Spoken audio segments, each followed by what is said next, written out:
So this will be an evening in English. So vous pouvez applaudir, c'était mes seules paroles en français pour ce soir.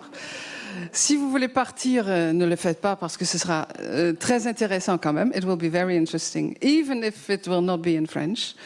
We can do it in Italian for you, but maybe we are losing a lot of public then as well. You think so, really? Let's try it. No? Okay, yeah, it is working, I think. Well, anyhow, very warm welcome, Mr. Da Empoli. Thank you. And warm welcome to you as well. I'm always so curious, who has already read the book by Mr. Empoli? Okay, who has not read it? Okay, well, you have a large audience of readers here. That's wonderful. Well, anyhow, it's great to have you here. Thank you very much for coming after a long journey today, because you came from Stockholm, and it was not quite easy, I understood. Yeah, I mean, I would have expected the Swedish part of the journey to be tricky because it was -12, but really it was the Dutch part that was tricky because the airport was completely paralyzed, and so it took a while.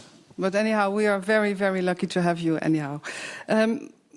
Thank you very much for coming to Amsterdam and sharing your thoughts with us about a lot of things today, this evening.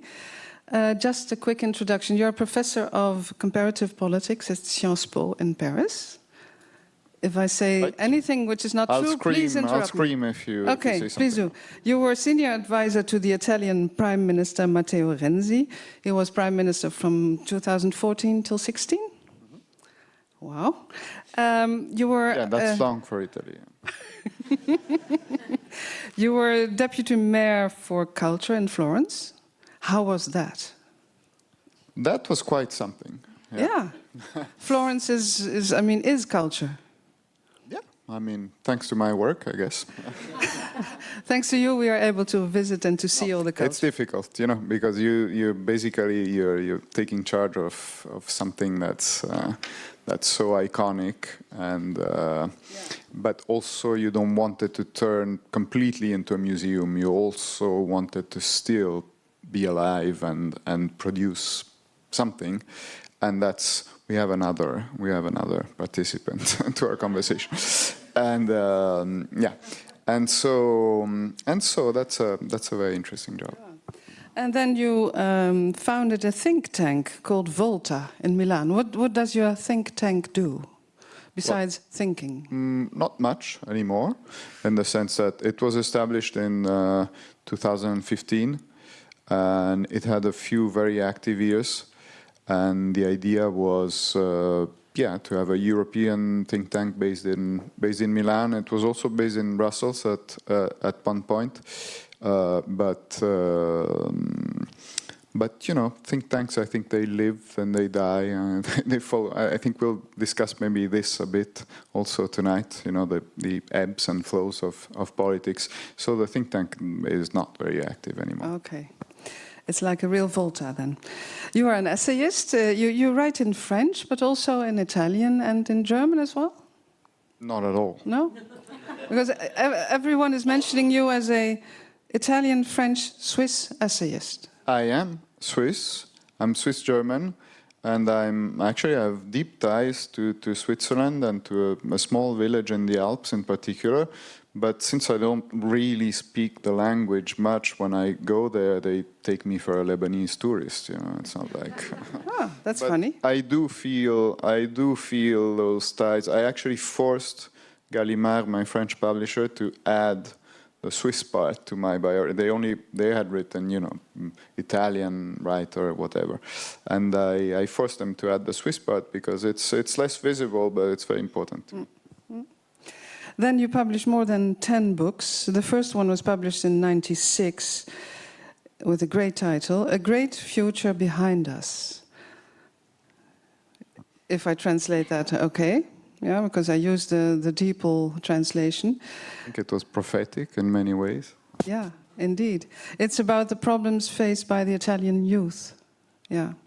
Then Overdose, which is very interesting, of course, as well, about information overload in 2002. Then you published a book about Barack Obama and his election in 2008. It actually came out before his election. Yeah. So, yeah. It was an example of autobiographical politics. What is that, autobiographical politics?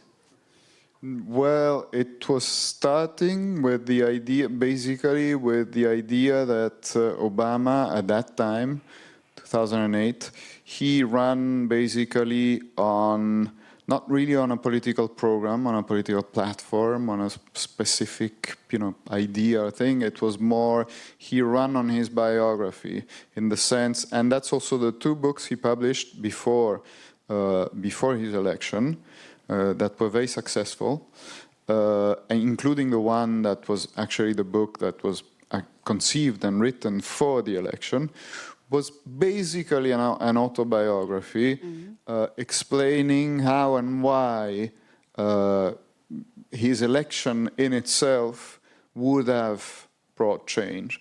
And I thought that was interesting. I connected that, of course, with the at that time, it was kind of a still not so developed social media phenomenon, and Facebook, of course, and Obama was the first one to employ Twitter in a very systematic way and all that, and the campaign was also built that way. It was about involving people and making them.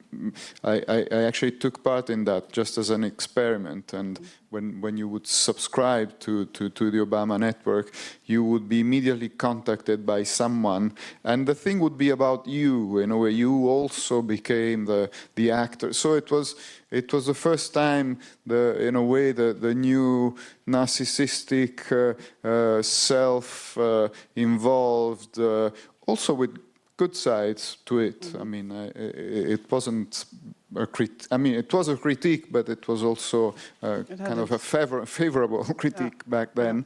But I think he was the pioneer of all that in politics. And of course, after him, things, turned a different way in some ways. And but that's still what you get from people. I did have, for example, long conversations with people like Steve Bannon. We'll talk about that. Exactly. Yeah. But when you tell people like Steve Bannon he's one of the main Trump, let's say, ideologists and strategists and advisors, and whenever you tell him, social media, the problematic aspects of it, and everything bad they brought, his answer is dangerously simple. He says, "But you did love all that when Obama was winning, when you were winning, and now how come you don't like the internet and social media and all that stuff anymore?" So yeah. It's not what it used to be, that's the answer, probably. Everything has changed, but we'll come to that later. In 2019, Les Ingénieurs du Chaos, The Engineers of Chaos. Who has read The Engineers of Chaos? Yeah. I think your publisher is here. It's not published in Dutch. I was going to address your publisher. Very good because initiative. I think this is an excellent book to translate, especially now in the Netherlands, especially after the elections, I'm afraid to say. Okay, but then last year you published The Wizard of the Kremlin, Le Mage du Kremlin en français, and it was translated into Dutch by Hans van Riemsdijk as The Kremlin Fluisteraar, published by Atlas Contact. And it was also recently only translated into English by Willard Wood into English. Very nice cover as well. And of course, it nearly got the Prix Goncourt, The Wizard. It didn't get it, but it was a huge success anyhow. It got the Grand Prix de l'Académie Française, and you are here especially because the book got the Choix Goncourt, which is a very, very nice prize, because the students of many, many universities in the Netherlands, they discussed the whole afternoon, nearly a whole day, about, well, which book was going to be the Choix Goncourt Pays-Bas, and you got it, so congratulations. Is there any student here who discussed about this last year? No. Oh, what a pity. They were supposed to be in Utrecht this afternoon, but unfortunately with the flight, I didn't make it. Yeah, well, maybe you will have the opportunity to meet some of them in Groningen tomorrow. Yeah. I would like to speak with you about 4 things. The engineers of chaos, about the wizard, about the position of Europe, and about the question, what can or should we do in the Netherlands now we are in the position after the elections. You're on your own when it comes to that. We'll see. You'll think of something, I'm sure. Giuliano, in the Engineers of Chaos, you analyze the strategies with which right-wing populists try to destabilize democracies well, not only here, but everywhere. And of course, this book has got now a very topical meaning in our country, unfortunately. You start the Engineers of Chaos with Goethe, actually. With Goethe, who is in Venice at his window, looking, huh? Rome, okay, Rome, Venice.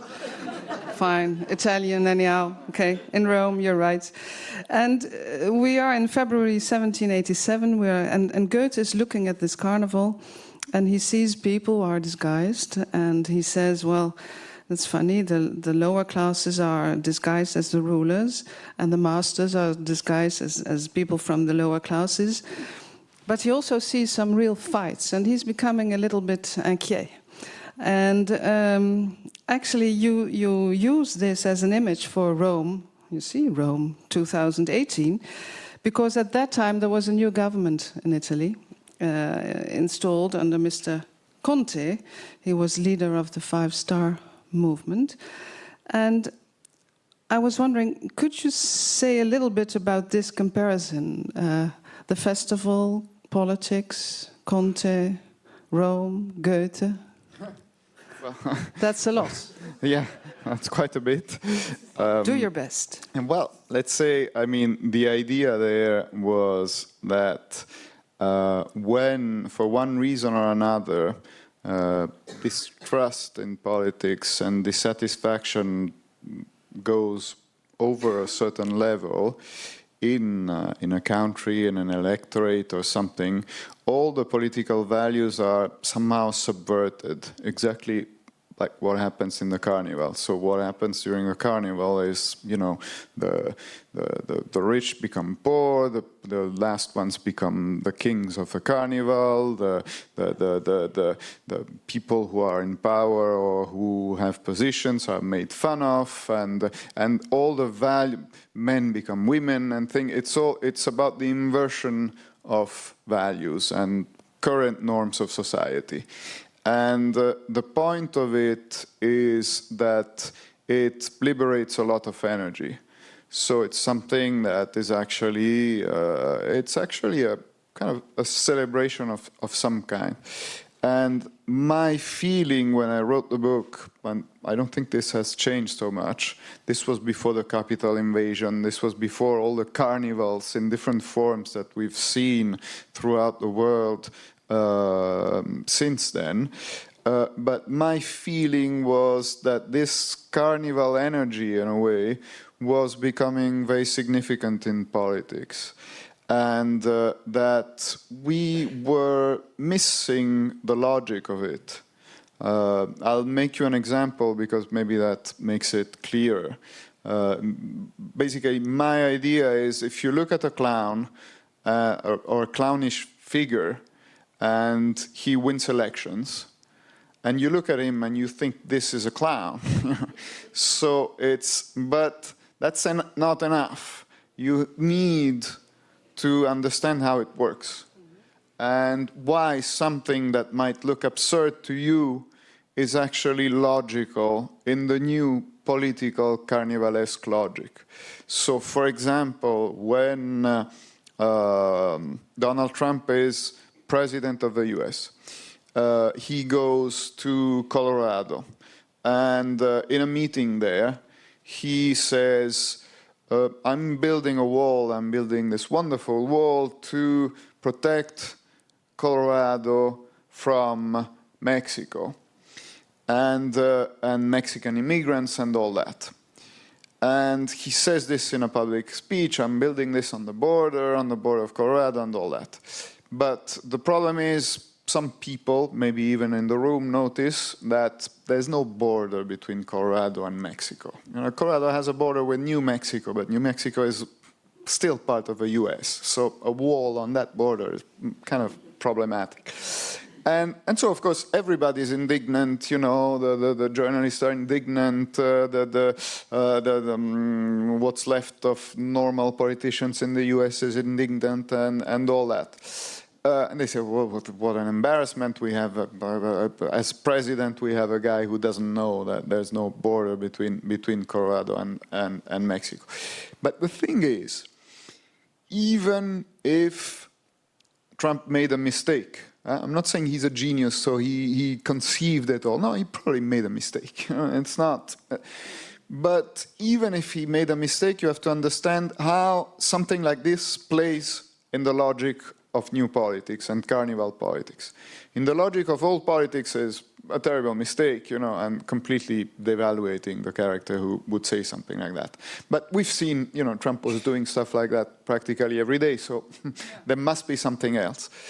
And in my mind, when something like that happens, Trump achieves, and people like him, achieve at least 4 important political goals. Number 1, everybody's talking about his wall again.